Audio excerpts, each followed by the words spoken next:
واجعلنا ممن طاب عيشهم وأخلصت سريرتهم وأحسنت سيرتهم وجمعت شملهم ونفست كرابهم وشرحت صدورهم وقضيت دينهم وفرجت همهم وأجبت سؤالهم ورفعت قدرهم وأعليت منزلتهم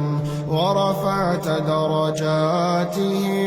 وأقلت أثرتهم وجبرت كسرهم وأحسنت خلقهم وأنت قلوبهم ويمنت كتابهم وطهرت نفوسهم.